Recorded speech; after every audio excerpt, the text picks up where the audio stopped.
Okay, everybody, how y'all doing today? I decided to come out to the lake today. It's such a beautiful day in Alabama to have rigging on Thursday with the coach. I got Jordan with me as always.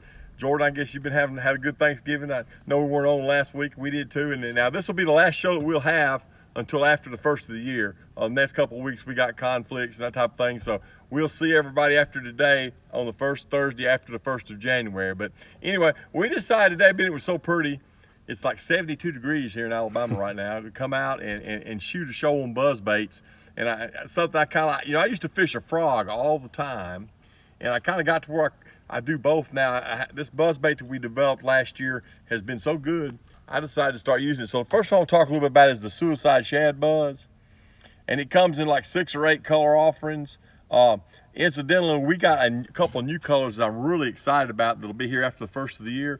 We got a flamethrower one, which is gonna have a red blade and a red body, and then we've got a citrus shad one that has a chartreuse blade and a chartreuse body that I'm really excited about trying here on our lake, especially when the water's kind of muddy. This particular one I have here is a gold blade blue gizzard shad, which is a real popular color that we sell in this back. So actually it's the #1 seller. And I just want to take a minute and talk about it. The nice thing about these buzz baits, and I'll show you more on the frog, you can kind of tune it and adjust it the way you want to, but let's just take a minute, Jordan, if you want to, and let's throw it out here and take a look at it.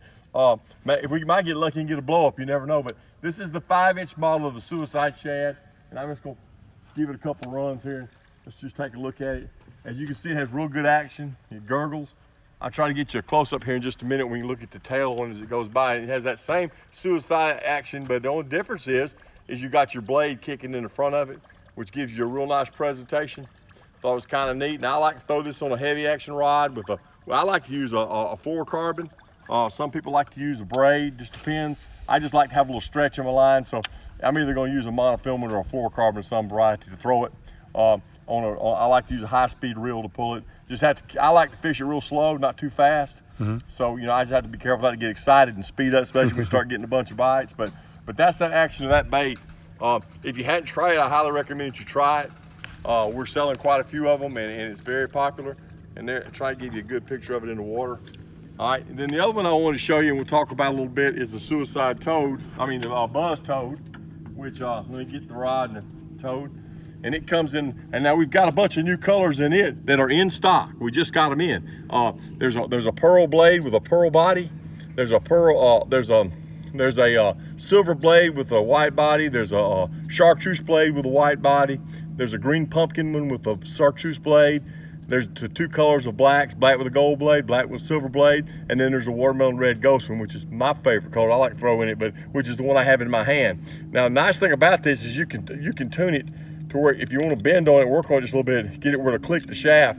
This one's tuned up, so I'm going to give you a cast with it and let you hear this. And you tear those appendages loose on that frog, and you can hear it. That's tuned up. If you like that loud clacking noise, there it is. I got it tuned just a little bit too much. Let me adjust it just a hair. Got some grass on it. Got some grass on it. Yeah, it's kind of grassy out there. I'm gonna pull on it just a hair and get it cleaned up, and let's try it again. But you can just basically take it and blow it.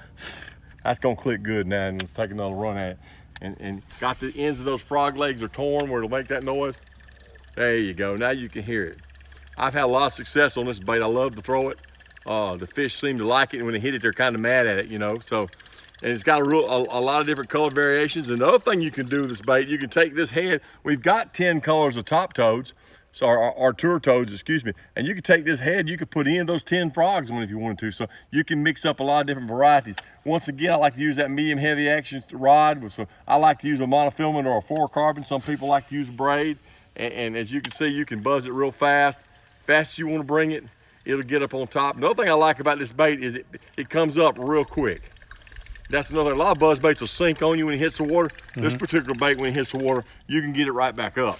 And that's the thing, that way you don't lose any fishing ground. See how quick that bait's up, time it hits, I got it up and it's rolling. So I think that's real important fishing a buzz bait, because you got to pull it 2 or 3 feet before you you lose a good fishing area. So something to think about. But well, let's do this. Let me walk down there and you can cast towards me so I can see it closer. Okay, all right, sounds good. How's that work? All right, he's gonna walk down the bank here. We'll take a look at it. But definitely, let's get right there on top of it if we can, get a good shot of it.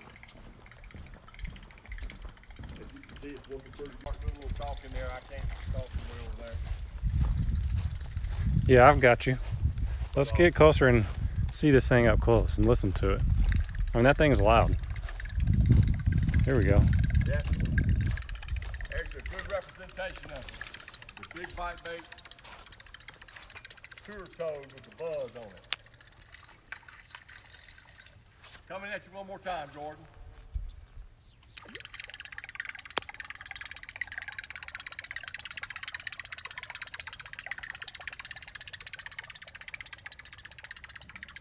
So what I'm gonna do now, Jordan, I'm gonna unadjust it. If you don't like it to clack, you can it's just a matter of taking about 10 seconds and adjusting it, and then you throw it right back out there without the clack on it, and that's just straight buzzing. Yeah, so he's just tuning the blade higher or lower. So, as you can see, that frog really kicks well. Good deal. Pretty neat deal, for sure. Now let's go back over to They're Coach. available now. They're on the website, so you can go ahead and order those. We got any questions for today, Jordan? Yeah, we actually do have some questions. Let me pull some up here. Talking today, so go ahead, talk to me. Let me pull some up while I'm walking back towards you.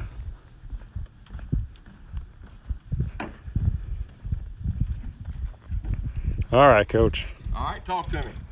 We're back. I have Good. Park Miller asking, what are your favorite all-time big bite baits? Well, obviously I like the fighting frog. I like the B2 worm. Here in the last year or so, I've gone real happy with that 8-inch finesse worm. I like it a lot, and I like this buzz toad. It's excellent too. So that's just a few of the things I really like to fish in our product line. Okay, Obviously. let's see what else we got here. We have Jolly Roger asking about, do we make tube baits? We do. We've got a regular salt tube, and then we've got what we call a flipper tube that's designed to flip with. And then my favorite of the tube series, we've got the Craw Tube, and we've got it in 2 dimensions. We got it in a regular Craw Tube, and we've got it in a swimming Craw Tube. And I know the black neon color in that Craw Tube is just dynamite in the spring.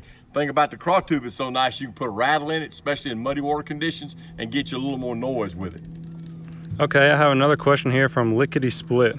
What are the best cool water baits? Well, I really don't approach cold water any different than I do any other water. I just slow down. I mean, I kind of go with the baits I like to go with. I mean, usually in the fall when the water's really cool, I do use a lot of like moving baits. I rattle traps, chatter baits, that type of thing, with our new swim on the back of them. But I also will fish slow around the grass somewhat, during that time of the year too, just kind of depending on what's going on with the fish. Okay. But well, good deal. That's all the questions I have sounds right good. this Well, second. anyway, we want to wish everybody that follows us a Merry Christmas, Happy New Year, and we'll see you back here after the first of the year on Live with the Coach on Thursday. Y'all take care now.